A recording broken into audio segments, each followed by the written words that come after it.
नमस्कार दोस्तों, मैं अमरेश रावत आप सभी का स्वागत करता हूं आपके अपने YouTube channel study with Amresh पे। आज हम सीटेट 2022 में जो हुआ था परीक्षा, सीटेट 2022 के पेपर जो 3/2/2023 को हुआ था, उसका 6 to 8 सोशल साइंस का पेपर सॉल्व करने वाले हैं। तो देखते हैं, पहला कुछ इसमें दिया गया है।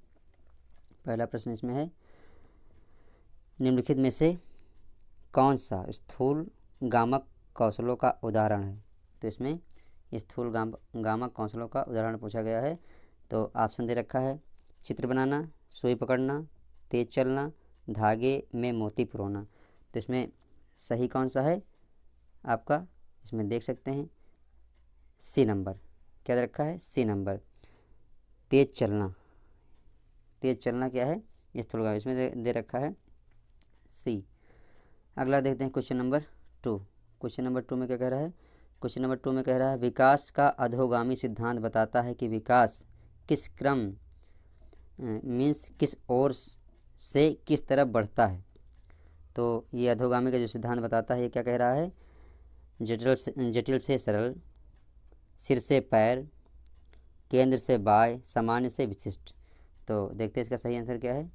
इसका जो सही आंसर है वो है आपका ऑप्शन नंबर सी, केंद्र से बाह्य, मतलब केंद्र से बाहर की तरफ, उसे कहते हैं अधोगामी सिद्धांत। अगला क्वेश्चन देखते हैं, क्वेश्चन नंबर 3। क्वेश्चन नंबर 3 कह रहा है, निम्नलिखित में से कौन से समाजीकरण के द्वितीय कारक हैं।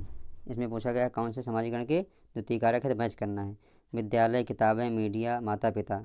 तो इसमें जो इसका सही ऑप्शन है तो कौन सा हो जाएगा, विद्यालय हो जाएगा, और किताबें हो जाएंगी, और माता पिता, मीन्स ऑप्शन नंबर डी इसका सही हो जाएगा। अगला क्वेश्चन देखते हैं, क्वेश्चन नंबर 4। क्वेश्चन नंबर 4 क्या कह रहा है आपका, क्वेश्चन नंबर 4 देखते हैं। क्वेश्चन नंबर 4 कह रहा है, जीन पियाजे संज्ञानात्मक विकास के सिद्धांत के अनुसार किस अवस्था में अधिकांश बच्चे संक्रियाओं पर क्रियाएं करने लगते हैं और उनमें परिकल्पनात्मक निगमनात्मक सोच विकसित हो जाती है। इट मीन्स इसमें ऑप्शन दे रखा है, संवेदी गामक, पूर्व संक्रियात्मक, मूर्त संक्रियात्मक, औपचारिक संक्रियात्मक। तो इसका जो सही ऑप्शन है वो क्या है, ऑप्शन नंबर डी, औपचारिक संक्रियात्मक। ऑप्शन नंबर डी इसमें सही है। अगला देखते हैं क्वेश्चन नंबर 5। क्वेश्चन नंबर 5 में क्या दे रखा है, जीन पियाजे के अधिगम की प्रक्रिया में किसे महत्व दिया गया है। तो जीन पियाजे की अधिगम की जो प्रक्रिया है उसमें किसको महत्व दिया गया है, सीखने के लिए तत्परता, नकारात्मक, ये नकारात्मक लिखा है, यहाँ होगा नकारात्मक पुनर्बलन, नेगेटिव रीइंफोर्समेंट। आगे है प्रतियोगी भावना, कार्यात्मक स्थिरता। तो इसका सही ऑप्शन क्या है, ऑप्शन नंबर ए, सीखने के लिए तत्परता। ठीक है, अगला क्वेश्चन देखते हैं, क्वेश्चन नंबर 6। क्वेश्चन नंबर 6 में क्या कह रहा है, क्वेश्चन नंबर 6 देखते हैं इधर। क्वेश्चन नंबर 6 कह रहा है आपका, क्वेश्चन नंबर 6 कहाँ गया, ये 5 और क्वेश्चन नंबर 6 ये है आपका क्वेश्चन नंबर 6। इसमें कह रखा है, ये बहुत बड़ा क्वेश्चन है, देख लेते हैं इसको ज़रा सा छोटा करके कंसाइज कर लेते हैं। तो ये कह रहा है क्वेश्चन नंबर 6 में क्या कह रहा है, क्वेश्चन नंबर 6 कह रहा है, अमरजीत नियमों को स्थिर मानती हैं, इस बात की अनुशंसा करती हैं कि सभी को इन नियमों का अनुसरण करना चाहिए, चाहे उनके व्यक्तिगत स्थिति किसी भी प्रकार की क्यों ना हो। लॉरेंस कोहलबर्ग के नैतिक विकास सिद्धांत के अनुसार अमरजीत इस समय किस अवस्था में है। ऑप्शन नंबर ए, आज्ञाकारिता और दंड उन्मुखी। ऑप्शन नंबर बी में है यंत्रीय उद्देश्य उन्मुखी। ऑप्शन नंबर सी में है अच्छा लड़का अच्छा लड़की उन्मुखी। ऑप्शन नंबर डी में दे रखा है आपका कानून और व्यवस्था उन्मुखी। तो इसमें जो सही ऑप्शन आपका हो जाएगा ऑप्शन नंबर डी, कानून और व्यवस्था उन्मुखी। आगे देखते हैं, क्वेश्चन नंबर 7 में क्या दे रखा है। क्वेश्चन नंबर 7 में दे रखा है आपका प्रश्न है, कक्षा में समूह कार्य के दौरान रमेश ने देखा कि उसके विद्यार्थी दिए गए प्रश्न का हल ढूंढने में जूझ रहे हैं। विद्यार्थियों को सहयोग देने के लिए रमेश को क्या करना चाहिए? तो इसमें ऑप्शन नंबर दे रखा है, पुस्तक के उत्तर नकल करके लिखने के लिए कहना चाहिए, उस प्रदत्त कार्य को छोड़कर अगले कार्य को करने के लिए कहना चाहिए। ऑप्शन नंबर सी में दे रखा है, सी में है आपका, प्रश्न से संबंधित संकेत देने चाहिए, अस्पष्ट निर्देश द्वारा प्रश्न को जटिल बना देना चाहिए। तो इसमें जो सही ऑप्शन है ऑप्शन नंबर सी हो जाएगा, क्योंकि प्रश्न का संकेत देना चाहिए थोड़ा, तब उसको आसानी से हो सकता है। आगे देखते हैं क्वेश्चन नंबर 8। क्वेश्चन नंबर 8 में क्या कह रहा है? क्वेश्चन नंबर 8 में है, विद्यार्थियों के संज्ञानात्मक विकास के संवर्धन के लिए लेव वाइगोस्की ने किसके कार्यान्वयन की अनुशंसा की है? तो ऑप्शन नंबर ए सामाजिक पृथक्करण, ऑप्शन नंबर बी सांस्कृतिक उपकरणों का उपयोग, ऑप्शन नंबर सी है कंठस्थीकरण, ऑप्शन नंबर डी है निष्क्रिय अनुकरण। तो इसका सही ऑप्शन क्या हो जाएगा? ऑप्शन नंबर बी सांस्कृतिक उपकरणों का प्रयोग।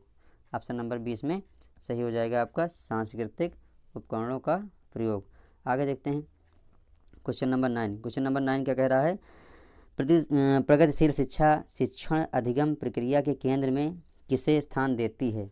तो इसमें ऑप्शन नंबर विद्यार्थी ए में दिया है, विद्यार्थी, अभिभावक, अध्यापक, परीक्षाएं। तो ऑप्शन नंबर ए इसका सही हो जाएगा। इसमें किसको देता है? तो विद्यार्थी को महत्व देता है ज़्यादा। अगला देखते हैं क्वेश्चन नंबर 10। क्वेश्चन नंबर 10 क्या कह रहा है?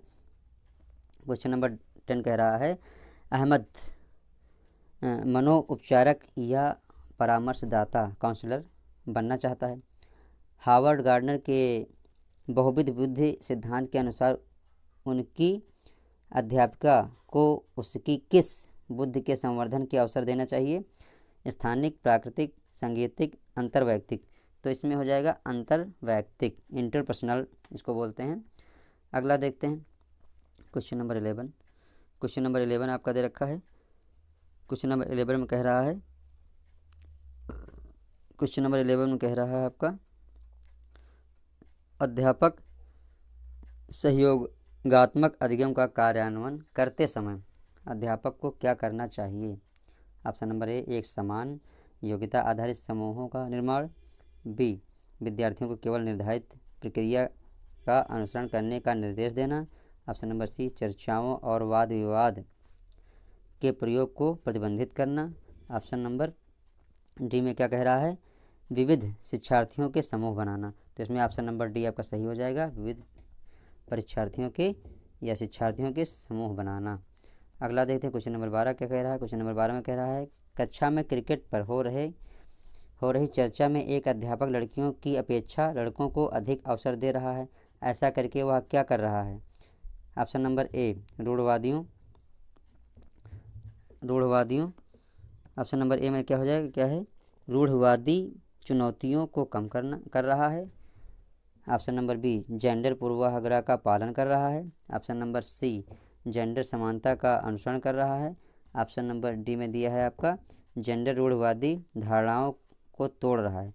तो इसमें ऑप्शन नंबर 20 का सही हो जाएगा, जेंडर पूर्वाग्रहों का पालन कर रहा है। अगला देखते हैं क्वेश्चन नंबर 13। क्वेश्चन नंबर 13 में क्या दे रखा है आपका? क्वेश्चन नंबर 13 दे रखा है, विविध पृष्ठभूमि से आए शिक्षार्थियों वाली कक्षा में अध्यापकों को क्या करना चाहिए? ऑप्शन नंबर ए परीक्षा में उनके निष्पादन के आधार पर विद्यार्थियों के समूह बनाने चाहिए, बी सभी से सफलता की अपेक्षाएं करनी एवं बनाए रखनी चाहिए, ऑप्शन नंबर सी क्या कह रहा है? ऑप्शन नंबर सी कह रहा है आपका विद्यार्थियों के सामाजिक आर्थिक प्रसंग के आधार पर उनका वर्गीकरण करना चाहिए, ऑप्शन नंबर डी आपका इधर है। ऑप्शन नंबर डी क्या कह रहा है कि मानवीकृत पाठ्यचर्या और आकलन की विविध विधियों को अपनाना चाहिए। तो इसमें सही ऑप्शन है आपका ऑप्शन नंबर बी, इसमें ऑप्शन नंबर बी सही हो जाएगा। ऑप्शन नंबर बी क्या कह रहा है? ये सभी, ऑप्शन नंबर बी कह रहा है सभी से सफलता की अपेक्षाएं करनी एवं बनाए रखनी चाहिए। ऑप्शन नंबर 20 का सही हो जाएगा। आगे देखते हैं क्वेश्चन नंबर आगे दिया है इसमें 14। क्वेश्चन नंबर 14 क्या कह रहा है? क्वेश्चन नंबर 14 कह रहा है आपका रचनात्मक आकलन कब किया जाता है? केवल सत्र के आरंभ में, सभी विद्यार्थियों के लिए पूरे सत्र के दौरान, केवल सत्र के अंत में, या केवल उन विद्यार्थियों के लिए जो अधिगम चुनौतियों से जूझ रहे हैं।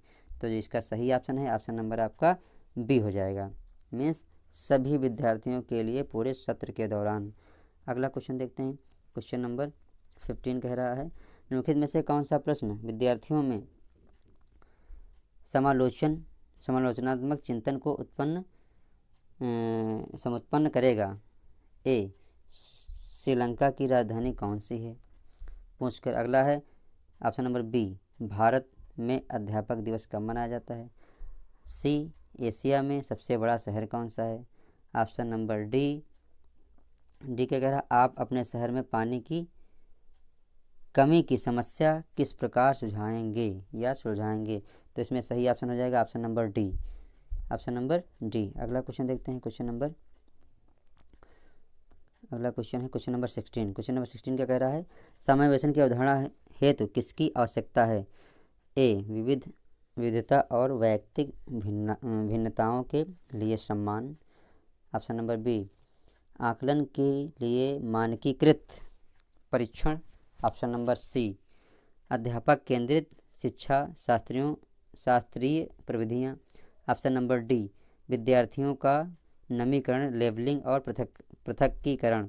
तो इसमें सही ऑप्शन क्या दे रखा है? Option number A, option number A, विविधता और वैयक्तिक भिन्नताओं के लिए सम्मान। आगे देखते हैं क्वेश्चन नंबर 17 में क्या दे रखा है। क्वेश्चन नंबर 17 आपका है, यह पठन वैकल्य क्या दे रखा है? पठन वैकल्य किस क्षेत्र में प्रत्यक्ष रूप से चुनौती प्रस्तुत करता है? तो यह भावात्मक विनियमन, आगे शारीरिक समन्वयन में, या सामाजिक अंतर्क्रियाओं में, लिखित विषय वस्तु बोध में। तो इसमें सही हो जाएगा ऑप्शन लिखित विषय वस्तु बोध में। आपका ऑप्शन नंबर डी इसमें सही हो जाएगा। आगे देखते हैं क्वेश्चन नंबर 18। क्वेश्चन नंबर 18 में कह रहा है, स्वलीनता ऑटिज्म बोला जाता है से ग्रस्त विद्यार्थी हालांकि कुछ क्षेत्रों में विभिन्न चुनौतियों का सामना करते हैं, लेकिन उनके पास डैश का मजबूत पक्ष भी है। अध्यापक जिसका इस्तेमाल शिक्षण अधिगम प्रक्रिया में कर सकते हैं। तो यहाँ भरा जाएगा जो फिल इन द ब्लैंक्स है, इसमें क्या भरा जाएगा? सूक्ष्म विवरणों पर ध्यान देना, सामाजिक संप्रेषण, स्वयं को बड़े समूह के सामने बिना हिचक के व्यक्त करने के लिए, दैनंदिनी में जल्दी परिवर्तन के प्रति सरलतापूर्वक सामंजस्य। तो सामंजस्य है। तो इसका सही आंसर क्या है देखते हैं। इसमें होगा ऑप्शन नंबर ए। इसका जो ऑप्शन सही है वो है option number A, option number A इसका सही हो जाएगा, सूक्ष्म विवरणों पर ध्यान देने। अगला देखते हैं क्वेश्चन नंबर आपका कौन सा है? 19 है। Question number 19। तो क्वेश्चन नंबर 19 में क्या कह रहा है, दृष्टिबाधित से जूझते विद्यार्थियों के साथ शिक्षण करते समय किस विधि माध्यम के प्रयोग से बचना चाहिए? तो श्यामपट्ट पर लिखित विषय वस्तु की मौखिक रूप से व्याख्या करना। बी दे रखा है स्पर्शग्राही मानचित्र देना। आगे है सहायक उपकरणों के प्रयोग की अनुमति देना। अगला ऑप्शन दे रखा ऑप्शन नंबर डी, अधिगम के आकलन के लिए लिखित परीक्षण देना। तो इसमें ऑप्शन डी सही हो जाएगा, क्योंकि वो उसको देखने में दिक्कत होगी। आगे क्वेश्चन नंबर 20। क्वेश्चन नंबर 20 का है, निम्नलिखित में से कौन सी विशेषता प्रतिभाशाली विद्यार्थी की नहीं है? तो इसमें हो जाएगा ऑप्शन नंबर औसत से अधिक बुद्धि स्तर। ऑप्शन बी कह रहा है उच्च स्तरीय समस्या समाधान कौशल। ऑप्शन सी कह रहा है कौशलों पर निपुणता प्राप्त करने के लिए उच्च स्तरीय अभिप्रेरण। ऑप्शन नंबर डी कह रहा है जानकारी को ग्रहण करने में धीमापन। तो इसमें सही ऑप्शन कौन सा? इसमें सही हो जाएगा आपका option number D.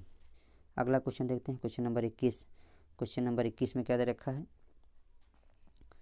Question number 21 में दे रखा है, इसमें फिल इन द ब्लैंक्स है। एक अध्यापक को विद्यार्थियों को योग्यता के डैश परिप्रेक्ष्य और अधिगम को डैश प्रक्रिया मानने के लिए प्रोत्साहित करना चाहिए।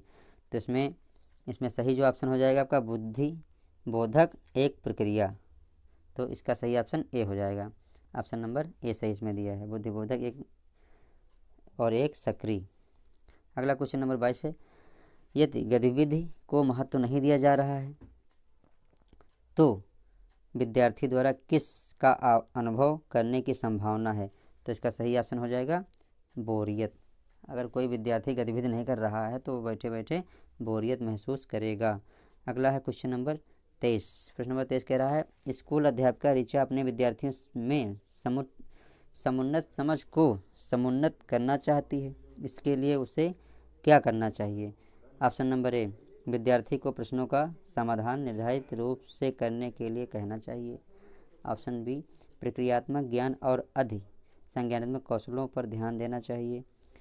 सी, विषय वस्तु के कंठस्थ स्मरण पर बल देना चाहिए।